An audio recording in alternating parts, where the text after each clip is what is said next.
कि आप जो है हर एक व्यक्ति को परमात्मा का अंश, आत्मा स्वरूप ही जाने, यानी परमात्मा स्वरूप ही जाने कि हर एक व्यक्ति जो है परमात्मा का ही अंश आत्मा के रूप में इस पृथ्वी पे सारे काम कर रहा है। तो जब ये भाव किसी व्यक्ति के अंदर आ जाता है तो वह अपने आप को भ्रष्ट नहीं करता। भ्रष्ट मतलब वो कभी भी भगवान के विरुद्ध नहीं चलता।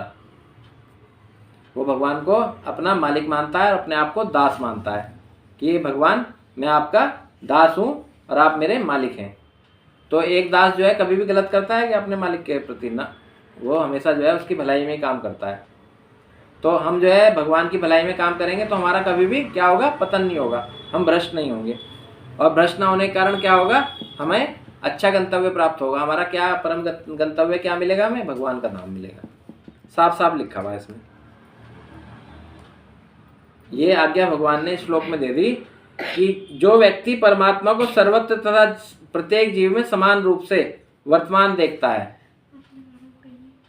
मैंने अभी आपको जो स्थिति बताई थी कि जो व्यक्ति हर एक व्यक्ति को जीवात्मा, नंबर 1 शरीर, नंबर 2 शरीर जो आत्मा का मालिक है, ये शरीर जो आत्मा का मालिक है, और नंबर 3 जो परमात्मा आत्मा का फ्रेंड, इस चीज को देखता है तो वो अब उसका कभी भी पतन नहीं होता। उसका तो नहीं होता। अब दूसरा आदमी भी तो देख के दूसरे को, जिसके साथ इंटरेक्शन तो समाज में सभी तरह के लोगों के साथ है, तो वो इंटरेक्शन तो हमने तो सोच लिया। अब माता जी एक बात बताओ, डॉक्टर साहब के पास बहुत सारे, दूसरा तो नहीं सोचने का, आप ये छोड़ो, इनके पास बहुत सारे मरीज आए हैं। सपोज कोई बच्चा आ गया, बहुत उद्दंड आ गया और उसको बुखार चढ़ रहा, या मतलब कुछ और डिजीज है उसे, और इन्होंने कहा कि वैसे इंजेक्शन लेगा, और उसने बच्चे ने इनको गालियां देनी शुरू कर दी, है ना। तो ये क्या अपना कर्तव्य छोड़ देंगे उसे? बच्चे को तो मतलब ये जो है उसका ट्रीटमेंट करेंगे और उसे पकड़ के उसे इंजेक्शन भी लगाएंगे, उसे दवाई भी खिलाएंगे, चाहे वो कितनी गालियां दे। तो ऐसे ही असर तो पड़ता है ना, फिर कोई असर नहीं पड़ता। इनका कर्तव्य उस बच्चे को ठीक करना है, ना कि उसकी गालियां को देख के मोहित होना। बात तो वैसे ही माफ हो जाएगी, कोई बड़ा एडल्ट करने लगे, एडल्ट भी करेगा, फिर भी जो है ना, एक डॉक्टर बिल्कुल भी जो है उसका ध्येय होगा, डॉक्टर की बात, चलो आप अपना ही देखो। कोई सामान्य व्यक्ति है, आप अपना ही देखो। यदि आपका बालक जो है छोटा है और वो आपके साथ आपका कहना नहीं मान रहा, अपना बालक के प्रति तो सब कुछ, चलो आप टीचर रहे तो आपकी क्लास में बहुत सारे उद्दंड बच्चे भी होते होंगे, तो क्या आप उसकी उद्दंडता देख के जो है क्लास को मतलब पढ़ाना बंद कर देते होंगे? नहीं, पढ़ाना तो कोई बंद नहीं करता। तो आपने अपना कर्म किया ना। चाहे बच्चे कितनी भी उद्दंडता करें, कितना भी आपके प्रति जो है उनका गलत भाव हो जाए, परंतु आपका एक शिक्षक का भाव जो है अपने बच्चों के प्रति हमेशा शुद्ध होगा। वो अपने बच्चों को हमेशा अच्छा आगे बढ़ते हुए देखना चाहेगा, है ना। तो ये भाव होता है। आपको दूसरे से कुछ नहीं लेना, आपका जो अपना कर्तव्य है वो ठीक होना चाहिए। तो इसलिए जब आपका भाव अच्छा होगा तो सामने वाला अपने आप कन्वर्ट हो जाएगा। तो इसमें यही तो बताया गया कि आपको जो है ना दूसरे की कमियां नहीं देखनी, आपको दोष दृष्टि नहीं रखनी, आपको केवल ये रखना है कि सामने वाला जो है भगवान का अंश है और ये भगवान के द्वारा ही इस पृथ्वी पर आया है, और इसके लिए जो मेरे कर्तव्य हैं वो मुझे करने चाहिए। तो बस ये भाव रखना है। ये भाव रखने के बाद जो है भगवान यहाँ कहते हैं कि आपको जो है ना परम गंतव्य वो आपको मिल जाएगा। ये लिखा हुआ ना, दिव्य गंतव्य आपको प्राप्त होगा मात्र इतना भाव रखने से। यदि आपकी दोष दृष्टि खत्म हो गई, यदि आपके अंदर समता आ गई, आप समतत्व में आ गए, सबको समान भाव से आपने देखना शुरू कर दिया, मात्र इतने भाव से आपने समझ लिया कि ये व्यक्ति जो है, जैसे आपकी एक सोसाइटी होती है, तो सोसाइटी में जो है ना बहुत सारे लोग होते हैं, तो सोसाइटी में जो कोई भी आ जाता है तो उसका जो हेड होता है, जो प्रेसिडेंट होता है, तो वो हर एक को जानता है। भले ही वो उसे ना जानते हो, परंतु वो हर एक को जानता है, वो हर एक के प्रति सद्भाव रखता है, चाहे वो भले ही उसके बारे में क्या उल्टी सीधी बातें इधर उधर करता हो। तो इसलिए जो है ना हमें क्या रखना है, सब में समान भाव को देखते हुए आगे बढ़ना है। तो यदि हम ऐसा करेंगे तो हमें दिव्य गंतव्य प्राप्त होगा, मतलब हमें भगवान का धाम प्राप्त होगा, यदि हम ये भाव रखेंगे।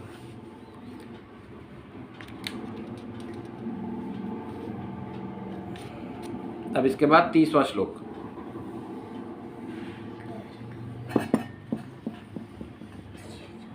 इसका ही 30वां, प्रकृत्या एव च कर्माणि क्रियमाणानि सर्वशः यः पश्यति तथा आत्मनम् अकृतारं सः पश्यति। जो यह देखता है कि सारे कार्य शरीर द्वारा संपन्न किए जाते हैं, जिसकी उत्पत्ति प्रकृति से हुई है, और जो देखता है कि आत्मा कुछ भी नहीं करता, वही यथार्थ से देखता है। मतलब इसमें दृष्टिकोण बताया जा रहा है कि जो भगवान परमात्मा का जो मित्र है आत्मा, उसकी क्या दृष्टिकोण होना चाहिए, उसके आंखों में किस तरह की दृष्टि होनी चाहिए कि वो किस तरीके से दूसरे को देखे। अब इसमें देखो क्या है, कितनी इंपॉर्टेंट बात बोली।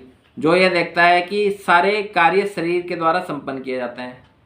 मैंने बताया ना, आत्मा जो है अपने आप कुछ नहीं करता। जैसे सिम में आपके करोड़ों रुपए पड़े हैं, परंतु उसके लिए आपको क्या चाहिएगा, मोबाइल चाहिएगा। मोबाइल में सिम डलेगा तो ही आप जो है मोबाइल से अपने धन को, ट्रांजैक्शन को, उसका यूटिलाइजेशन कर पाओगे। यहाँ भेजना, वहाँ भेजना, इसको इसलिए सामान खरीदना, इसको देना, ये करना, वो करना। तो सारा किस काम किससे होगा, ये सारा आपके सिम से मोबाइल में अंदर डालने से ही होगा। इसी प्रकार जो आत्मा है, जब तक वो शरीर धारण नहीं करेगी तब तक क्या होगा, उसको एक्टिविटीज़ नहीं कर पाएगी। वो कोई भी जो शरीर है वो एक्टिविटीज़ नहीं कर पाएगा, कुछ काम नहीं कर पाएगा। तो जो यह देखता है कि कार्य शरीर द्वारा संपन्न किए जाते हैं, तो जो आत्मा होती है ना, जब हम आत्मा हैं, हम जीवात्मा हैं, तो जीवात्मा को ये सोचना चाहिए कि ये जो सारी एक्टिविटीज़ हो रही हैं, जो हम सुबह उठ रहे हैं, रात को सो रहे हैं, दिन में 3 बार खाना खा रहे हैं, नहा रहे हैं, धो रहे हैं, और बहुत सारे शरीर के साथ जो क्रियाएं होती हैं वो कर रहे हैं, तो ये सारी की सारी जो हैं कौन कर रहा है, ये एक्टिविटीज़ कौन कर रहा है, शरीर कर रहा है। या जो हम जो है कुछ सामान खरीदने जाते हैं, कुछ सामान खरीद के लाते हैं, या घर में हम खाना बनाते हैं, पीना बनाते हैं, ठीक है, कोई आता है तो उसके साथ बातचीत करते हैं, तो सारा काम कौन कर रहा है, ये शरीर कर रहा है, ना कि आत्मा, है ना। हम कोई अच्छा काम कर रहे हैं तो भी शरीर कर रहा है, हम कोई बुरा काम कर रहे हैं तो भी शरीर कर रहा है।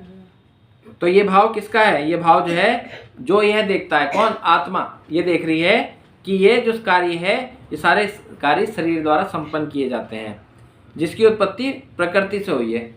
प्रकृति क्या है, प्रकृति तीनों गुणों का वो है, एक मतलब प्रयोग स्थली है। तीनों गुण जहाँ प्रयोग करते हैं, तीनों गुण क्या हैं, सतोगुण, रजोगुण और तमोगुण, है ना। ये इन प्रकृति के 3 गुण हैं। इन प्रकृति के 3 गुणों में हम जो है फंसे हुए रहते हैं, और इनके आधार पर ही इन्हीं के अकॉर्डिंग हम काम करते हैं।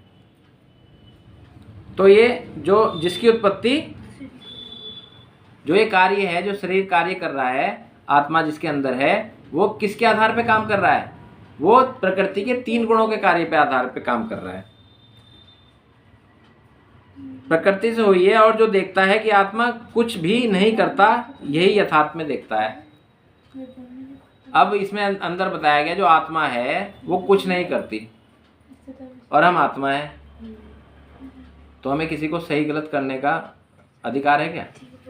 हमें किसी को सही कहना, किसी को गलत कहना, किसी को मारना, किसी को पीटना, या किसी के साथ जो है दुर्व्यवहार करना, ये हमारा वो है क्या? इसमें कहा गया ना कि जिसकी उत्पत्ति प्रकृति के द्वारा हुई है, और जो ये देखता है कि आत्मा कुछ भी नहीं करता, वह यथार्थ में देखता है। समझ रहे ना आप? मतलब हम जो है, हमारा जन्म हुआ, हमारे जन्म होते ही से क्या हुआ बेटे, नहीं, हमारा जन्म होते ही क्या हुआ, हमारे ऊपर जो है ना प्रकृति के 3 गुण हावी हो गए, ठीक है। जन्म होते ही हमारे अंदर आत्मा आ गई, आत्मा के बाद परमात्मा भी हमारे हृदय में वास करने लगे, और उसके बाद क्या हुआ, हमारा जन्म होने के बाद हमने जो एक्टिविटीज़ करी शरीर से, वो किसके आधार पे करी, प्रकृति के 3 गुणों के आधार पे करी, है ना। परंतु यहाँ क्या कह रहे हैं कि आत्मा कुछ भी नहीं करता।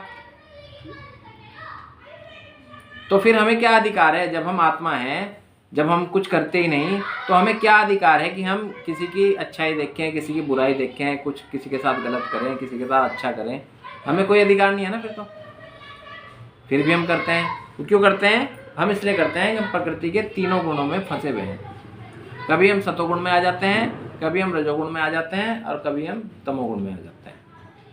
तो प्रकृति के तीनों प्रोडक्ट के कारण, तीनों गुणों के कारण हम जो है कभी कुछ कभी कुछ कभी कुछ कभी कुछ करते रहते हैं। परंतु जो कोई व्यक्ति यथार्थ को देख लेता है, ये समझ जाता है कि भाई हम क्या हैं, हम जो हैं आत्मा है, हम शरीर नहीं है, तो शरीर आत्मा तो कुछ करता ही नहीं, तो हम फिर किसी भी चक्रों में फंसने वाले नहीं है। समझिए ना, समझिए ना। जब कोई गलत व्यक्ति होता है, कहीं चोरी होगी और वो चोरी करके वहीं बैठ गया, तो जो चोर होगा वो क्या होगा, वो कुछ गलत एक्टिविटीज़ कर बैठेगा और जिससे पुलिस उसे तुरंत पकड़ लिया। जिसने कुछ करा ही नहीं, जो निर्दोष है, वो तो कुछ करने का ही नहीं, उसे पुलिस पकड़ने की भी नहीं। तो ऐसे ही जो है ना, जब कोई व्यक्ति फंसता है इस शरीर के चक्कर में, प्रकृति के तीनों के गुणों के चक्कर में, तो उसे कौन पकड़ लेता है, उसे परमात्मा पकड़ लेता है और फिर वो उसे जो है इस पृथ्वी लोक पे घुमा देता है, जन्म मृत्यु के चक्कर में घुमा देता है। और फिर उसका जो है ना कोई भी जो है ना आर पार नहीं होता और वो हमेशा के लिए इस पृथ्वी लोक का वासी बन के रह जाता है। फिर उसका उद्धार नहीं होता, वो भगवान के धाम नहीं जा सकता। और ये जो ये समझ जाता है कि भाई ये जो आत्मा है ये परमात्मा का अंश है और ये कुछ नहीं करता, प्योर है, ये प्योर है, तो वो किसी भी उल्टे सीधे काम में फंसेगा ही नहीं। समझ रहे ना। तो ऐसी शुद्ध आत्मा भगवान के धाम जाने का अधिकारी हो जाता है, ऐसी शुद्ध आत्मा। ये समझ गया ना श्लोक, ये बहुत इसमें वो थी पेचीदगी थी, बहुत टेक्निकल पॉइंट। आत्मा परमात्मा का अंश है, परमात्मा सच्चिदानंद है, तो आत्मा भी सच्चिदानंद ही हुई, एक तरीके से छोटे रूप में हुई, चाहे बड़े रूप में हुई। नहीं माता जी, उसके बावजूद भी हम जो है ना एक्टिविटीज करते हैं ना, हाँ, वो कौन करता है, शरीर करता है। शरीर करता है, परंतु हम क्या है, शरीर नहीं है, हम आत्मा है। आत्मा कुछ नहीं करता, आत्मा न्यूट्रल रहता है। तो फिर करता कौन है, करता कौन है? फिर करता कौन है? हाँ, फिर जब आत्मा तो कुछ नहीं वही तो है ना, करता कौन है, करता ये शरीर है। प्रकृति के तीन गुण, प्रकृति के तीन गुणों में फंसा हुआ शरीर, बस वो करता है। वो करता है। तो उसको जो है ना, हम जब शरीर नहीं है, हम आत्मा है, तो हमें फिर उसको देखना ही नहीं है। हमारे अच्छे गुण जो हैं, अच्छे कार्य स्वतः ही होने लग जाएंगे, फिर हमें जो है ना उल्टे काम करने की जरूरत नहीं पड़ेगी।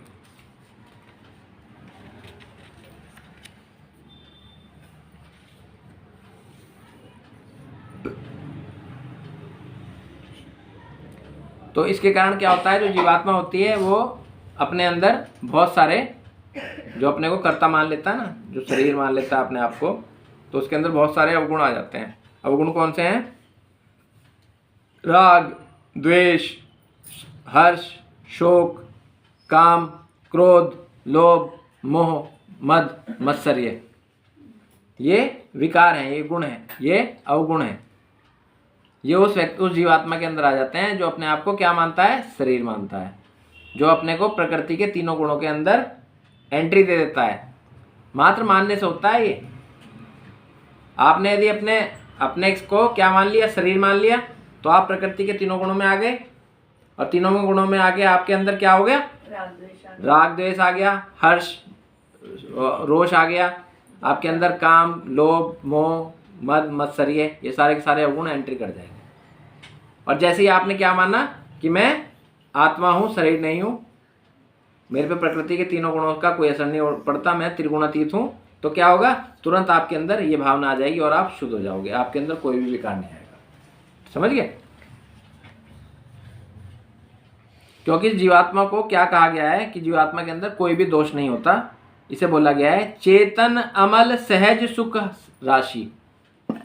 क्या बोला गया, चेतन अमल सहज सुख राशि। चेतन जो सच्चिदानंद भगवान है, उनके द्वारा उनके जैसा ही ये एक चेतना है, उनका एक अंश है, तो इसे चेतना बोला गया। आत्मा को भगवान सच्चिदानंद का स्वरूप मान के, उनका एक अंश मान के चेतन बोला गया। अमल मतलब किसी भी तरह का मल नहीं है। कहते हैं ना कि इसके चेहरे पे तो जो है एक मतलब उंगली रखने का भी निशान नहीं है, इतना साफ चेहरा है इसका। तो ऐसा जो है अमल, किसी भी तरह का मल नहीं है, सहज, बहुत ही सहजता पूर्वक इसको प्राप्त किया जा सकता है। जो कि हर जगह है ना, हर एक व्यक्ति के अंदर अवेलेबल है। चेतना, ये आत्मा ये तो है नहीं कि इसे ढूंढना पड़ता हो, ये तो हर जीव के अंदर है। ये जो लकड़ी की कुर्सी है इसके अंदर भी चेतना है। ये लकड़ी जो है ये भी तो भगवान का ही अंश है, पौधे से ही तो बनी हुई लकड़ी। मतलब कुछ भी चीज़ देख लो आप, हर चीज़ में क्या है, आत्मा विराजमान है। पौधा उसमें आत्मा है, पत्थर उसके अंदर, अणु परमाणु जितने भी हैं सबके अंदर आत्मा विराजमान है। भगवान परमेश्वर का ही अंश है। तो इस कारण क्या है, वो सहज है, हर वक्त हर जगह उपलब्ध है। सुख राशि मतलब इतना आनंद में है कि वो समुद्र है आनंद का, सुख राशि है। जैसे भगवान जो है, भगवान आनंद के सागर है ना, ऐसे जो आत्मा है वो भगवान का अंश होने के कारण वो भी सुख राशि है। तो ये भगवान के बारे में कहा जाता है। इन सभी विकारों दोषों की प्रकृति गुणों में ही रहने के कारण होती है, परंतु जीवात्मा इन विकारों को दोष से रहित होती है। अब इसके बाद लेंगे अध्याय 13 का 32वां श्लोक।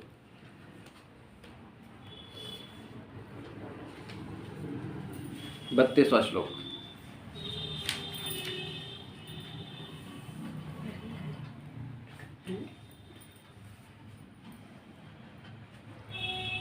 अनादित्वात् निर्गुणत्वात्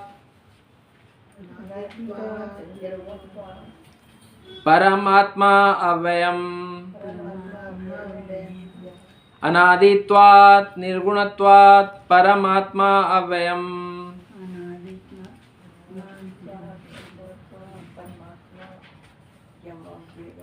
परमात्मा अव्ययम् अव्ययः शरीरस्थः अपि कौन्तेय न करोति न लिप्यति।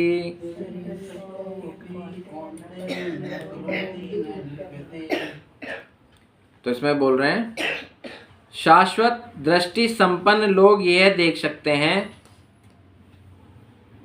कि अविनाशी आत्मा दिव्य, शाश्वत तथा गुणों से अतीत है।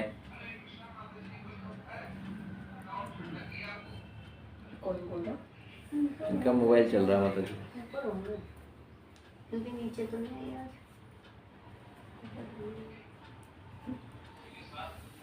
तो शाश्वत दृष्टि संपन्न, शाश्वत दृष्टि संपन्न क्या है?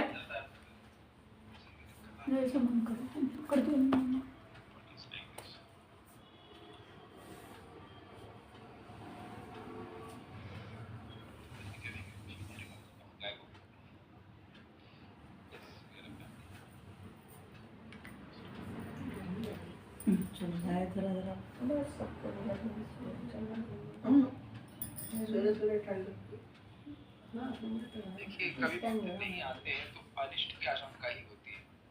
माल हो गए इसलिए नहीं आया ऐसा नहीं सोचते। वो मुझे तो नहीं माया में वो कर रहे नीचे से क्या चला रखा हुआ था जिसमें? ये देखो दिखा दो, भूल गई, बंद कर। लो आवाज कम कर दी मैंने। बंद तो करा था मैंने। शाश्वत दृष्टि संपन्न,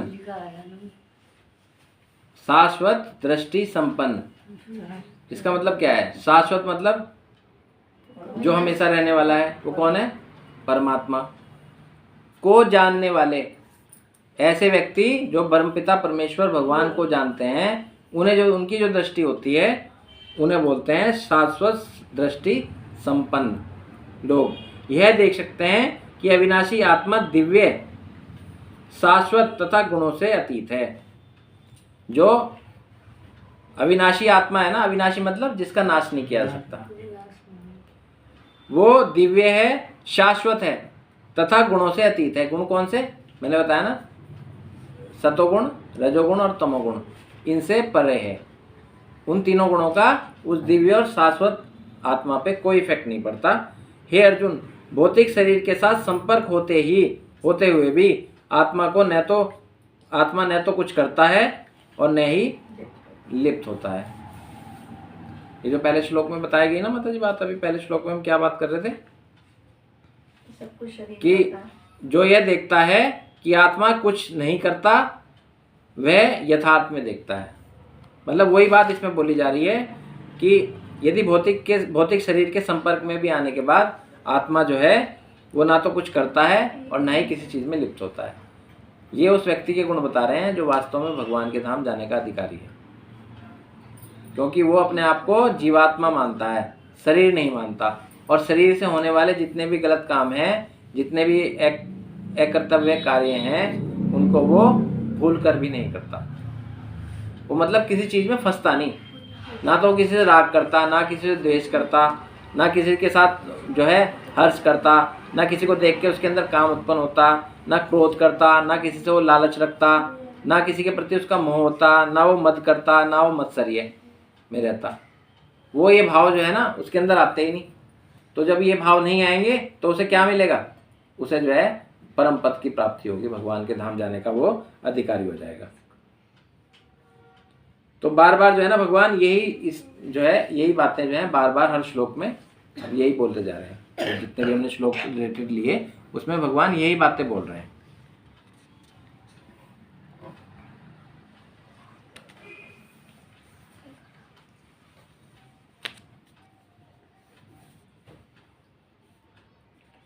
तो इसमें बता रहे हैं कि जो प्रकृति के 3 गुण हैं, सात्विक, राजसिक और तामसिक, उनमें ही रह के उनकी जो वृत्तियां हैं उन्हें एक्सेप्ट करके ही जो जीवात्मा है वो शरीर जब मान लेता है अपने आप को, तो इन गुणों के प्रभाव में आने के बाद वो ऐसा अनुभव करता है कि मैं मनुष्य शरीर हूँ। परंतु जैसे उसका भाव ये आ जाता है कि मैं आत्मा हूँ, तो वो तुरंत जो है इन सारी गलत एक्टिविटीज से दूर हो जाता है और मुक्ति की अवस्था को प्राप्त हो जाता है। परंतु जीवात्मा तो पहले से ही सदैव जीवन मुक्त है। कहते हैं ना बहुत से, अब जैसे जीवन मुक्त प्रेम मंदिर है, उसके अंदर एक माता जी की वो लगी हुई है, स्टैचू लगा हुआ है, मूर्ति सी लगी हुई है, उसको बोला गया है जीवन मुक्त। मतलब जीवन मुक्त का मतलब यह है कि उन्होंने जो है ना अपने जीते जी अपनी सारी इंद्रियों पे कंट्रोल कर लिया। उन्होंने अपने आप को क्या मान लिया? शरीर मान लिया। वो मतलब आत्मा मान लिया। अपने को शरीर होने का जो वो था अज्ञान, उससे उन्होंने अपने को छुटकारा पा लिया। तो इस कारण इसकी अवस्था क्या आ गई? ये जीवन मुक्त अवस्था है, जीते जी ही जीवन से मुक्त हो जाना। और वो कैसे करा उन्होंने अपनी सारी इंद्रियों को रिजेक्ट कर दिया। अब इंद्रियों को कैसे रिजेक्ट करा कि उन्हें यदि कुछ ज़्यादा खाने को मन कर रहा तो उसका बहुत थोड़ा सा पार्ट खाएंगे या नहीं भी खाएंगे, छोड़ देंगे। सपोज किसी को 4 बजे उठते ही जो है चाय चाहिए, तो वो चाय जो है उसने छोड़ देगा वो चाय कि भाई मैं अब से चाय नहीं पीऊँगा, मुझे जो है ना बहुत गुलामी करनी पड़ती है इस चाय के कारण, मुझे पता नहीं किस किसके से कुछ कहना पड़ता है, तो उसने चाय बंद कर देगा वो व्यक्ति।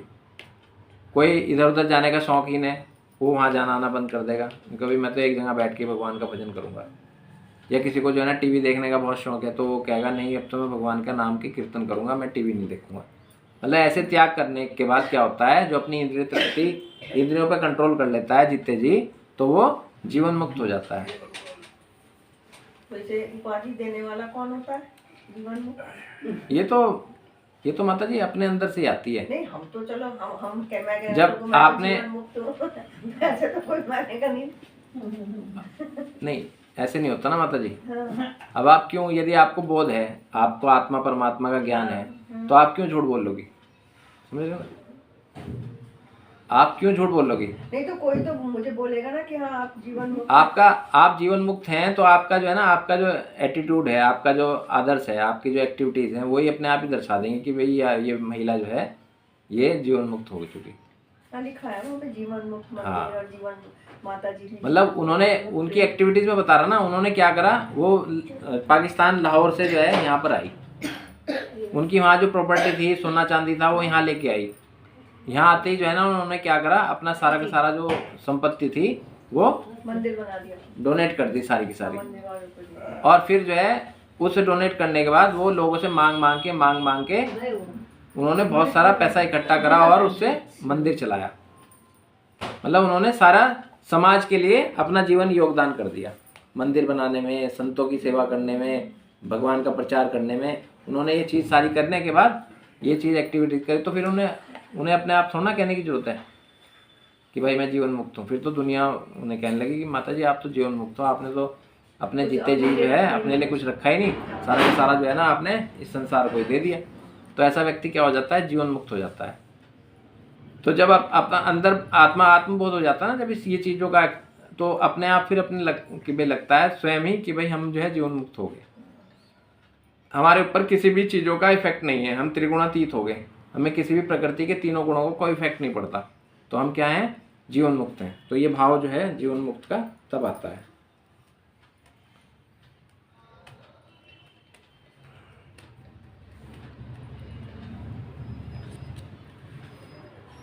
क्योंकि जीव ने अपने आप को बंधन में बंधा मान लिया है, इसी कारण वह इन विकारों में फंसा हुआ मानता है।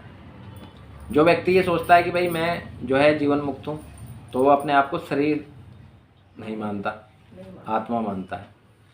और जो बंधनकारी है, जो अपने आप को बंधा हुआ महसूस करता है, वो क्या मानता है, वो अपने आप को शरीर मानता है। तो ऐसा व्यक्ति जो अपने आप को शरीर मानता है, वो क्या होता है, वो इसमें फंस के रह जाता है। फिर उसके पास ऊपर जो है प्रकृति के तीनों गुणों का इफेक्ट पड़ता है। उसे सर्दी भी लगती है, उसे गर्मी भी लगती है, उसे भूख भी लगती है, उसे प्यास भी लगती है, उसे जो है ना अपनी आवश्यकताएं पूरे करने के लिए बहुत सारे धन की भी आवश्यकता होती है। फिर वो धन भी उल्टे सीधे तरीक़ों से कमाता है ना। वो इंद्रिय तृप्ति भी करता है ना, भोग विलास भी करता है, वो हर तरह के एक्टिविटीज़ करता है, चाहे अच्छी हो चाहे बुरी हो। तो इसलिए जो है हमें क्या अपने को मानना है, हमें अपने आप को मानना है कि हम आत्मा हैं, हम शरीर नहीं हैं। अब हम जो है ना अध्याय 7 का चौथा श्लोक पढ़ेंगे। अध्याय 7 चौथा श्लोक, पेज नंबर है 269।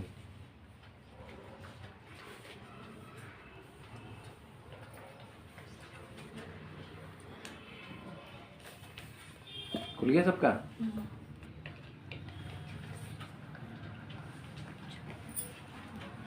कौन सा पेज बता रहे? 269 अध्याय 7। अध्याय 7 खोल लिया माता जी? 7 तो खोल लिया। चौथा श्लोक।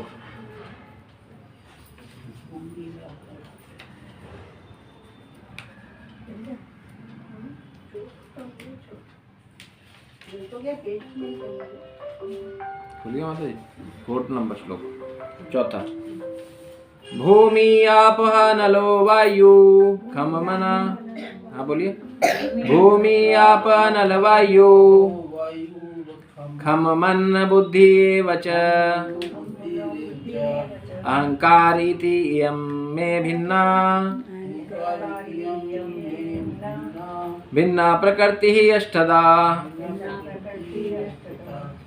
पृथ्वी, जल, अग्नि, वायु, आकाश, मन, बुद्धि तथा अहंकार, यह 8 प्रकार की मेरी भिन्ना प्रकृति है, अपरा प्रकृति है।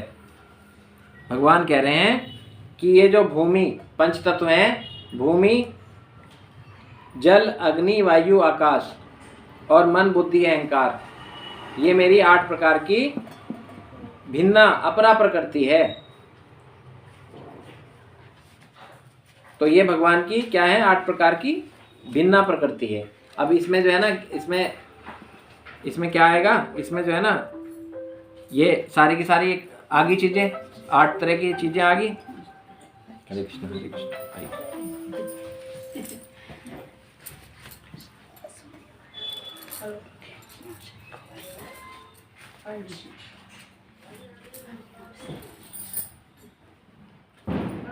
अब जो है भूमि, ये पंच तत्व कौन से हैं? भूमि, जल, अग्नि, लो,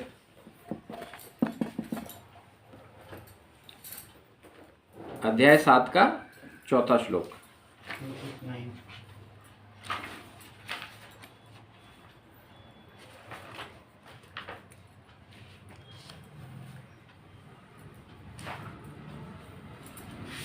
बहुत इंपॉर्टेंट श्लोक आ गए है। इंपॉर्टेंट नहीं है? इन्हें क्या समझ आता होगा? इन्हें बहुत समझ में आवे। बैठे तो भूमि में, चलो बस ये है कि बैठ माता जी, जो किसान होता है ना, वो भूमि में यूं डालता है बीज, देख के नहीं डालता, ये बीज ऊपर से या नीचे से सीधा ये ऊंचा ये डालता वही डालता है। और जैसे ही जो है ना बारिश आती है, कुछ समय आता है, तो वो सारी की सारी पौधे हाँ, बस यही ऊपर को असर है निकलती कि हैं। अब ये सुन रहे हैं तो क्या पता तो कहाँ ये जो इस टाइम अपना समय दे रहे हैं ना, ये समय इन्हें नहीं पता कि ये क्या कर रहे हैं और ये इनके अंदर कैसे बीज जो है रोपित इनके अंदर हो जाएंगे, इन्हें खुद नहीं पता लगने का कब ये जो है ना एक तरह से कन्वर्ट हो जाएंगे अध्यात्म की ओर। तो इसलिए जो भगवान का काम करता है ना, जो भगवान का काम करता है, जैसे कोई अबोध बालक है, अग्नि क्या करती है, अबोध बालक यदि अग्नि को छेड़ता है तो अग्नि जो है उसे ये नहीं सोचती कि छोटा बालक है, उसे जला देती है ना। तो अग्नि का क्या अग्नि का काम क्या है, जलाना। तो ऐसे ही जो अध्यात्म है उसका काम क्या है, कोई भी जीवात्मा हो, कोई भी जीव हो, उसका उद्धार करना। ये परम जो है दिव्य ज्ञान है भगवान का काम। भगवान के लिए कुछ भी कोई छोटा भी व्यक्ति कर रहा है, चाहे कोई बड़ा व्यक्ति कर रहा है, चाहे कोई पशु कर रहा है, समय आने पे भगवान उससे उसका फल जोड़ देते हैं।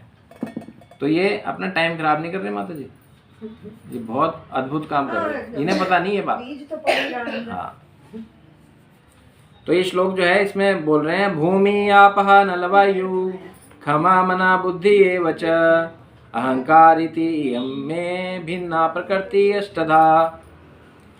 पृथ्वी, जल, अग्नि, वायु, आकाश, मन, बुद्धि तथा अहंकार ये भगवान की भिन्ना प्रकृतियां हैं, अपरा प्रकृति है।